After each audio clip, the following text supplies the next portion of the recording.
तो दोस्तों इस वीडियो में आप देखने वाले हो हुआ युहाओ और जुई चैन की अल्टीमेट डिस्ट्रक्टिव बैटल को। इनकी ये बैटल पिछली बार वाली बैटल से बहुत ज्यादा ही ब्रूटल होने वाली है। और जैसा कि आपने मेरी लास्ट वाली सोल लैंड की वीडियो में देखा कि हुआ युहाओ सबको बाय बाय बोलकर सन मून एकेडमी में वापस आ गया होता है, जिसके बाद उसने अपने टीचर को 2 काफी बड़े प्रोजेक्ट्स को दिखाता है, जिसे देख उनका दिमाग यही नहीं सोच पाता है कि ये स्पिरिट टूल सच में युहाओ ने ही बनाया है। और अगर आपने पिछली वाली वीडियो नहीं देखी है, लिंक आपको ऊपर आते हुए दिख जाएगी। जिसके बाद हमारा सीन सीधे बैटल अरीना में आ जाता है, जहां एक बार फिर जुई चैन ने युहाओ को एक टफ बैटल के लिए चैलेंज कर दिया होता है। और इस बैटल के शुरू होते ही युहाओ आगे बढ़ने लगता है और युहाओ हैंड टू हैंड ही जुई चैन से सीधे भिड़ जाता है, जहां युहाओ जुई चैन की बढ़ी हुई पावर्स को बड़े ही आसानी से भांप लेता है। लेकिन जब जुई चैन देखता है कि युहाओ की पावर एक अलग ही लेवल पर पहुंच गई है और इसे युहाओ से लड़ते हुए ये अच्छे से महसूस हो जाता है कि ये पहला वाला युहाओ नहीं रहा है जिससे मैंने लास्ट टाइम फाइट की थी। और इनकी बैटल ऐसे ही काफी देर चलती रहती है, जिसके बाद हम इनके फाइनल ब्लो पर पहुंच ही जाते हैं, जहां पर ये दोनों ही अपनी अपनी सबसे स्ट्रॉन्गेस्ट एबिलिटी को कास्ट करने के लिए तैयार हो जाते हैं। और तभी हम जुई चैन को देखते हैं, जिसके अंदर से काफी खतरनाक ऑरा बाहर निकल रहा होता है। और इस वजह से युहाओं के भी काफी तगड़े वाले होश उड़ जाते हैं और ये कहता है कि ये तो काफी ज्यादा इनक्रेडिबली पावरफुल है और आखिर इसकी ये एबिलिटी किस तरीके की है। और इस तरफ हम जुई चैन को एक काफी खतरनाक टेक्निक को इस्तेमाल करते हुए देखते हैं, जिस वजह से इसके अंदर से काफी ज्यादा स्ट्रॉन्ग और टेरिफाइंग ऑरा बाहर निकल रहा होता है। और इस चीज को देख के काफी सारे लोग काफी हैरान होते हैं और कहते हैं कि आखिर ये कैसी सिचुएशन है। और ऐसा दिखता है कि जैसे कि हवा थम सी गई है। और फिर युहाओ हैरान होते हुए कहता है, ये पावर तो मेंटल स्ट्रेंथ और स्पिरिट स्ट्रेंथ के बीच के एकदम परफेक्ट फ्यूजन की है। और इस तरफ जुई चैन अपनी काफी खतरनाक और फाइन पावर को इस्तेमाल करते हुए कहता है, युहाओ तुम्हारे लिए यही बेहतर होगा कि तुम इससे संभल के रहो। और इतना कह के ये युहाओं के ऊपर अपनी स्वॉर्ड से एक काफी ज्यादा टेरिफाइंग स्वॉर्ड स्लैश अटैक कर देता है। और इसका ये अटैक युहाओं की तरफ काफी ज्यादा तेजी से जाने लगता है। और इतने ज्यादा टेरिफाइंग अटैक को अपनी तरफ आता देख युहाओ तुरंत ही स्नो गर्ल की रिंग को और स्नो गर्ल को बाहर समन कर लेता है। और फिर ये स्नो गर्ल की मदद से एम्प्रेस पाम से काउंटर अटैक कर देता है। और जैसे ही युहाओं का एम्प्रेस पाम इस स्वॉर्ड स्लैश के कांटेक्ट में आता है, तो वाकई में यहाँ पर एक काफी ज्यादा तगड़ा ब्लास्ट होता है, जिस वजह से ये अरीना काफी ज्यादा तहस नहस हो जाता है। और इस एक्सप्लोजन की फोर्स की वजह से जुई चैन और युहाओ ये दोनों ही पीछे हट जाते हैं। और जब जुई चैन पीछे आता है तो हम इसे थोड़ा सा निराश देखते हैं, क्योंकि इसके स्वॉर्ड के टुकड़े टुकड़े हो गए होते हैं। और जुई चैन अपनी स्वॉर्ड की ऐसी हालत को देख के काफी ज्यादा चौंक जाता है। और जुई चैन कहता है, मैंने अभी अभी एक्सट्रीमली ओवरबेयरिंग चिल को महसूस किया है। और आखिर वो स्टाइल क्या थी?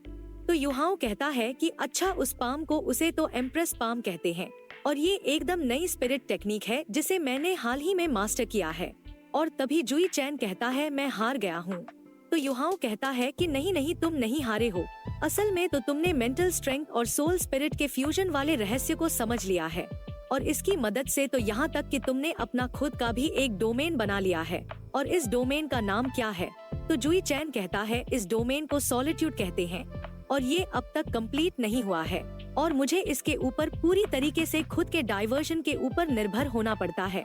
तो युहाओ कहता है, मैं अब भी सेंस कर सकता हूँ कि तुम अब भी काफी ज्यादा पावर को बाहर निकाल सकते हो और अगर मुझे मौका मिला तो मैं जरूर तुम्हारी फुल पावर को आजमाना चाहूँगा। और हम जुई चैन को देखते हैं, जो युहाओ से कहता है, क्या तुम श्रेक्स एकेडमी में ही रहोगे? और इसकी इस बात को सुनकर युहाओ हैरान परेशान होते हुए कहता है, हाँ बिल्कुल। और वैसे तुमने ये क्यों पूछा, कहीं तुम श्रेक्स एकेडमी आने की तो प्लानिंग नहीं कर रहे हो ना? तो जुई चैन खुश होते हुए कहता है, ऐसा कहना तो काफी मुश्किल है, लेकिन अगर तुम चले जाते हो तो यहाँ पर किसी ऐसे को ढूंढना काफी मुश्किल होगा जिसके साथ मैं अच्छे से 1-2 हाथ कर सकूं। और शायद इसी वजह से मुझे तुम्हें वहाँ पर ढूंढने के लिए आना पड़े। और जुई चैन की बातों को सुन के युहाओ काफी ज्यादा घबरा सा जाता है और कहता है कि क्या तुम सच कह रहे हो? और अगर तुम श्रेक्स एकेडमी आते हो तो शायद तुमको मेरे सीनियर से भी पिटना पड़े। और युहाओ की इस बात को सुनकर जुई चैन मन में कहता है, ये तो और भी बढ़िया होगा। और फिर हम देखते हैं कि युहाओ अपने रूम में लौट के आता है और इसके हाथ के अंदर एक कट भी लग रखा होता है और ये मन में कहता है, जुई चैन, क्या तुम ये जानते हो कि मैं तुम्हारे आगे पूरी तरीके से पावरलेस हूँ और तुम्हारा डिटर्मिनेशन एकदम टॉप स्टेज जैसा है, जिस वजह से तुम कंट्रोल टाइप सोल मास्टर्स के लिए डिजास्टर जैसे हो। और अगर तुम सच में श्रेक्स एकेडमी आते हो तो मैं डेफिनेटली किसी ना किसी रास्ते को ढूंढूंगा जिससे कि मैं तुम्हें मना सकूं वहाँ पर रुकने के लिए। हालांकि यहाँ से जाने से पहले मुझे अब भी एक बंदे से और मिलना ही होगा और ये बंदा और कोई नहीं जिंग होंगचिंग है।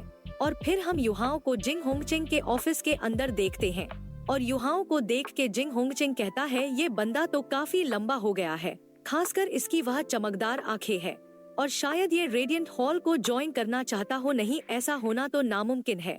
और तभी युहाओ किसी चीज को जिंग होंगचिंग को देते हुए कहता है, बिशप, पिछले 2 सालों से मैं तुम्हारी कैर में रहा हूँ और अब जब मैं कल यहाँ से जा रहा हूँ तो मैं उम्मीद करता हूँ कि तुम युहाओ के इस छोटे से प्रतीक को तुम स्वीकार करोगे।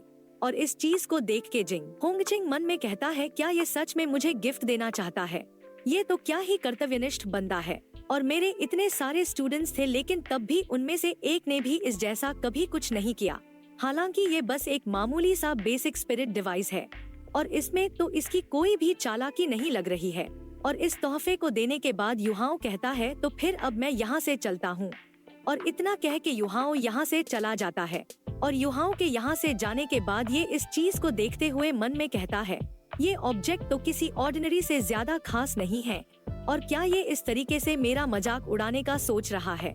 मैंने इसे पिछले कुछ सालों में कुछ भी नहीं सिखाया है। और जैसे ही होंगचिंग इसे टच करता है तो ये डिवाइस तुरंत ही ये 3 नीडल्स को काफी खतरनाक तरीके से शूट करता है जो कि इसके ऑफिस की वॉल को भी तोड़ देती है। और इस चीज को देख जिंग होंगचिंग वाकई में काफी ज्यादा चौंक गया होता है और ये देखता है कि ये चीज स्पिरिट एनर्जी को अपने अंदर स्टोर भी कर सकती है जो कि इस मैकेनिज्म के साथ इसे डायरेक्टली शूट भी कर सकती है।